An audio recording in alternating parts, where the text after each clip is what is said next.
In the mountain wilderness of British Columbia, Canada, a group of Girl Guides were on their annual winter campout. The trip was to last a week. They would hike for 2 days into the snowy wilderness, stay a third day at a remote cabin, and then start the journey back.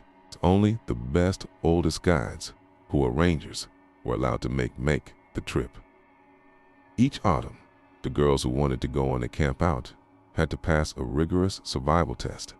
Leading the group was a native named Kituni, a member of the Naz, an expert on the wilderness.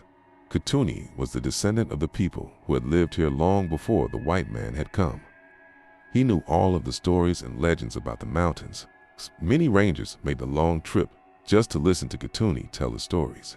After 2 full days of hiking and an overnight stay in the pup tents, the rangers reached the remote cabin. To the weary girls, it looked like a castle. Inside were a number of bunk beds on which they rolled out their sleeping bags. Soon, a huge fire was roaring in the stone fireplace. The rangers were able to thaw out in front of the fire and cook a hot meal. The cabin seemed like a safe and cozy haven. A low-level howl was heard. It's like the kind you hear at night in a building when the wind was blowing hard. Kituni sat upright, cocking his head, his hand held to his ear. The rangers started to murmur. "Quiet," commanded the Kituni. "Skukuk." The howling started again. The unearthly cry echoed throughout the night. "A wolf," said the Kituni. "Enough stories. It's time for sleep." The rangers crawled into their sleeping bags, but it was a long while before anyone fell asleep. The next day, the girls had forgotten all about the wolf. They romped in the snow, cut firewood, and cleaned out the cabin. They were so busy that they didn't notice that Kituni had wandered off alone. By supper time, groups of 2 and 3 girls were going off in different directions, calling for Kituni. They returned at dark. Their leader was nowhere to be found. The girls ate their supper in silence. Some of the younger rangers were frightened. The older girls tried to quiet their fears. "Kituni knows how to take care of themselves," said one. "He'll be back soon." "Yeah, but why did they leave us alone?" asked another. No one had an answer. During the evening, the rangers took turns looking out the window, shining a torch into the woods. As the sun had set, it had begun to snow, lightly at first, but more heavily now. The torch beam reflected only the large, fluffy snowflakes.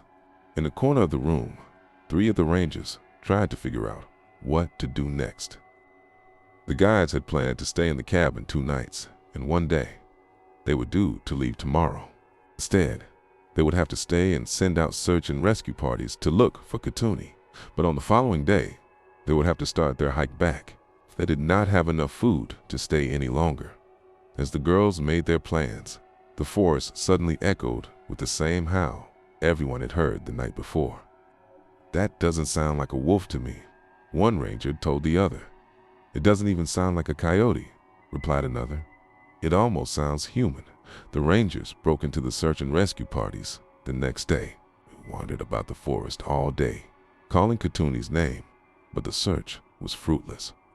The snow continued to fall, and by evening, nearly a foot of snow had been added to what was already on the ground. The younger girls were clearly worried about Kituni, though they had confidence the rangers would get them back home safely. It was dark when the rangers were finishing their supper. The snow had stopped falling, and the sky had cleared. A full moon cast a bluish light on the new falling snow. The low-leveled howling began again. The girls froze when they heard the howl. This time, they were sure it was much closer. Too close. With no warning whatsoever, the door of the cabin burst open. Standing in the doorway was Kituni. His heavy coat was shredded and stained with blood. His face had been mauled, stubbled weakly, and grabbed the door for support. "The Manaha," he groaned. In another moment, he slid to the floor. Behind him stood a large creature. It was on all 4s. It had the body of an elk, but much larger and covered with fur. They had large claws and could stand and walk on its hind legs. Its front paws bore large, very long claws, which looked razor sharp. It gave off a choking stench. 3 days later, A couple of forest rangers made it to the cabin on snowmobiles, alarmed when the girls hadn't returned. The rangers' parents had alerted the police, calling to the girls. The forest rangers approached the cabin, right? They pushed open the door and looked around in surprise. The girls' sleeping bags were still spread out on the bunks. Remnants of food lay half-eaten in the mess kits. Coats and boots were scattered about, but there was no sign of life. Only a small blood stain on the floor by the door pointed to foul play. The rangers had simply vanished.